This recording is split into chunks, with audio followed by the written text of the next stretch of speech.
राहुल गांधी का पूरा फोकस अब बिहार पर ही रहने वाला है। लोकसभा चुनाव के बाद हुए हरियाणा और महाराष्ट्र विधानसभा चुनावों में कांग्रेस की कोशिश और प्रदर्शन को देखते हुए 2024 के आखिर तक लगने लगा था कि राहुल गांधी अगर चाहें तो 2025 यूं ही गुजार सकते हैं और पूरी एनर्जी अगले आम चुनाव की तैयारी में लगा सकते हैं, क्योंकि दिल्ली और बिहार चुनाव में कांग्रेस को कुछ खास हासिल होने के कम ही चांस थे।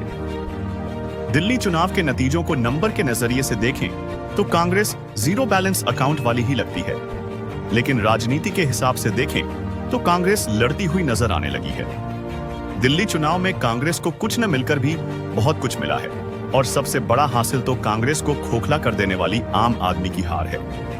दिल्ली चुनाव ने हरियाणा, जम्मू कश्मीर और महाराष्ट्र की हार से डगमगा चुके कांग्रेस के आत्मविश्वास को वापस दिला दिया है और कांग्रेस की बिहार की टीम की बातों और सक्रियता से तो ऐसा ही लगता है कि वो लालू और तेजस्वी यादव के राष्ट्रीय जनता दल को कोई खास भाव देने वाली नहीं है।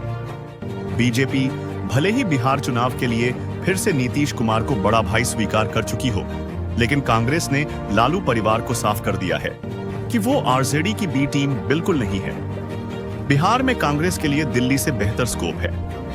दिल्ली की तरह वो बिहार से ऑल आउट नहीं हुई है। नंबर तो उत्तर प्रदेश में भी 2 विधायकों तक पहुंच गया है, प्रियंका गांधी जैसी बड़ी नेता के हद से ज्यादा एक्टिव होने के बावजूद। लेकिन बिहार में यूपी के मुकाबले कांग्रेस बेहतर पोजीशन में अब भी है।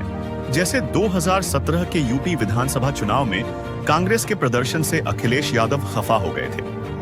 2020 के बिहार चुनाव के बाद तो आरजेडी नेता क्रामक हो गए थे और राहुल गांधी के साथ साथ प्रियंका गांधी वाड्रा को भी खरी खोटी सुनाने लगे थे, क्योंकि कांग्रेस ने सीटों पर डील तो अच्छी कर ली थी, लेकिन स्ट्राइक रेट में गच्चा खा गई थी। बाद में कभी कन्हैया कुमार की वजह से तो कभी पप्पू यादव की वजह से कांग्रेस नेतृत्व और आरजेडी लीडरशिप के बीच तीखी तकरार भी हुई, लेकिन फिर दोनों पक्षों ने संभाल भी लिया। असल में लालू यादव नहीं चाहते थे कि किसी भी सूरत में कन्हैया कुमार और पप्पू यादव कांग्रेस में शामिल हों। कन्हैया कुमार के मामले में तो उनकी नहीं चली, लेकिन पप्पू यादव के केस में तेजस्वी यादव का विरोध भारी पड़ा। ये बात अलग है कि पूरी ताकत झोंककर भी तेजस्वी यादव पूर्णिया में पप्पू यादव को नहीं हरा पाए। निर्दलीय पप्पू यादव ने डंके की चोट पर आरजेडी उम्मीदवार बीमा भारती को चुनाव हरा डाला। लोकसभा चुनाव में तो पप्पू यादव को कांग्रेस से दूर रखने में लालू यादव कामयाब हो गए, लेकिन महाराष्ट्र, हरियाणा, झारखंड और दिल्ली विधानसभा चुनावों में वो पप्पू यादव ने कांग्रेस के लिए प्रचार करने से नहीं रोक पाए और अब बारी बिहार की है। राहुल गांधी ने तो साल के शुरू में ही ताबड़तोड़ बिहार दौरा कर लालू यादव और तेजस्वी यादव को कांग्रेस का इरादा जता दिया है। उनकी बिहार टीम भी लगता है जैसे कहर ढा रही है।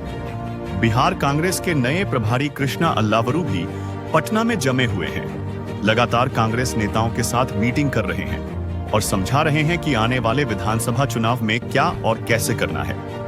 बिहार चुनाव में कांग्रेस के प्रदर्शन को लेकर सवाल तो तब तक बना रहेगा जब तक नतीजे नहीं आ जाते, लेकिन संकेत तो तैयारियों में भी मिल ही जाते हैं। और दिल्ली चुनाव में जिस तरह आम आदमी पार्टी के लिए कांग्रेस ने मुश्किलें खड़ी की, आरजेडी को भी अभी से तैयार रहना चाहिए। सुनने में आ रहा है कि भारत जोड़ो यात्रा की तर्ज पर राहुल गांधी की बिहार यात्रा के बारे में भी सोचा जा रहा है। सोचने में क्या है, अमल में भी आए तब तो। यात्रा तो दिल्ली में भी हुई थी, लेकिन तब राहुल गांधी झांकने तक नहीं गए थे। क्या पता बिहार का प्लान कुछ और हो। बिहार में तो नीतीश कुमार, तेजस्वी यादव और यहां तक कि नए प्लेयर प्रशांत किशोर भी यात्रा कर रहे हैं राहुल गांधी, और कुछ न सही कांग्रेस की बिहार यात्रा को हरी झंडी तो दिखा ही सकते हैं। बिहार में चुनावी तैयारियां जोर पकड़ रही हैं और इस बीच कांग्रेस नेताओं के बयान काफी महत्वपूर्ण लगते हैं। स्वामी सहजानंद सरस्वती के जयंती समारोह में पहुंचे बिहार कांग्रेस प्रभारी कृष्णा अल्लावरू का कहना था, कांग्रेस आरजेडी की बी टीम नहीं है।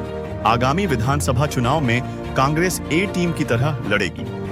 हो सकता है ये सब सीटों के मोलभाव के लिए माहौल बनाने की कोशिश हो, लेकिन दिल्ली चुनावों को सामने रखकर देखें तो ये लालू यादव और तेजस्वी यादव के लिए बेहद सख्त संदेश है। मतलब अगर आरजेडी ने कांग्रेस की सीटों की डिमांड पूरी नहीं की तो वो अकेले ही सभी 243 विधानसभा सीटों पर चुनाव लड़ सकती है।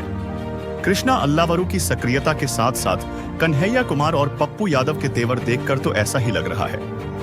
बेगूसराय में युवा कांग्रेस की समीक्षा बैठक में पहुंचे कन्हैया कुमार ने नेताओं को समझाया कि क्यों कांग्रेस को गांव-गांव और वार्ड तक ले जाने की जरूरत है, क्योंकि तभी कांग्रेस अपने दम पर चुनाव में मजबूत प्रदर्शन कर सकती है।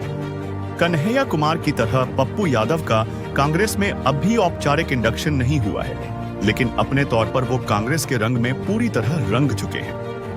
पप्पू यादव की पत्नी रंजीता रंजन कांग्रेस में पहले से ही है। कृष्णा अल्लावरू की ही तरह पप्पू यादव भी बिहार में कांग्रेस के इरादे समझाते हैं। तरीका काफी अलग है, उनके खांटी स्वभाव के मुताबिक। शायद पप्पू यादव से मीडिया का सवाल होता है, क्या कांग्रेस बिहार चुनाव में इस बार भी लालू यादव और आरजेडी के पीछे पीछे ही चलेगी?